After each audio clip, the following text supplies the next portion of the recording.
আসসালামু আলাইকুম everyone, welcome back to my channel. আজকে তৈরি করে দেখাবো চিংড়ি মাছের বালাচাও রেসিপি। তো চিংড়ি মাছের বালাচাও করার জন্য এখানে আমি চিংড়ি শুটকি নিয়েছি। আপনারা রস চিংড়িটা দিয়েও এটা করতে পারেন। তো চিংড়ি শুটকির মধ্যে আমি ফুটন্ত গরম পানি দিয়ে এটাকে 10 মিনিটের জন্যে রেস্টে রেখে দেব। সেক্ষেত্রে আপনার চিংড়ির মধ্যে যে ময়লাটা আছে সেটা একেবারে ক্লিন হয়ে যাবে। তো 10 মিনিট পরে দেখুন কতটা ময়লা উঠেছে। তো এটাকে আমি ছেঁকে নেওয়ার পরে 2-3 বার এটাকে খুব ভালোভাবে ওয়াশ করে নিয়েছি। তো ওয়াশ করার পরে এটাকে আমি পানি ঝরাতে দিয়েছি। তো এ পর্যায়ে আমি ফ্রাই প্যানে তেল দিয়ে দিচ্ছি। তেল দেওয়ার পরে এখানে দিয়ে দিচ্ছি 1 কাপ পেঁয়াজ কুচি। পেঁয়াজগুলো খুব সুন্দরভাবে আমি বেরেস্তা করে নেব। পুড়ে ফেলবো না, মিডিয়াম আছে এটাকে বেরেস্তা করে নিতে হবে। তো দেখুন আমার বেরেস্তা করা হয়ে গেছে। এখন আমি এটাকে তেল ঝরিয়ে উঠিয়ে নেব। সেম তেলে আমি দিয়ে দিচ্ছি রসুন কুচি।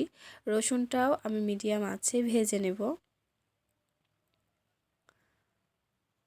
তো সুন্দরভাবে ভাজা হয়ে গেছে। এখন আমি এটাকে তেল ঝরিয়ে উঠিয়ে নেব।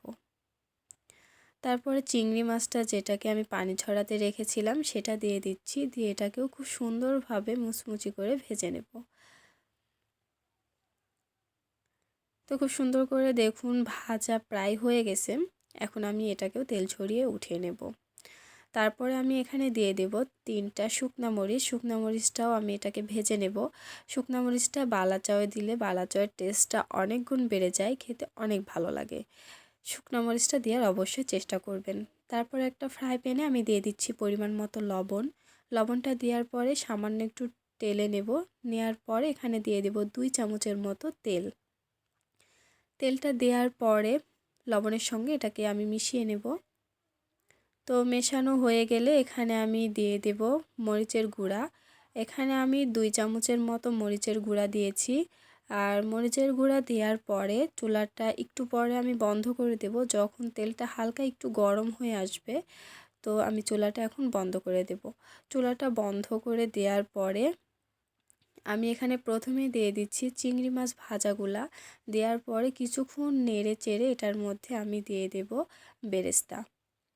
তো বেরেস্তাগুলা দেওয়ার পরে আমি খুব সুন্দরভাবে নেড়ে নেব। নাড়া যখন হয়ে যাবে তখন আমি দিয়ে দেব রসুন ভাজা।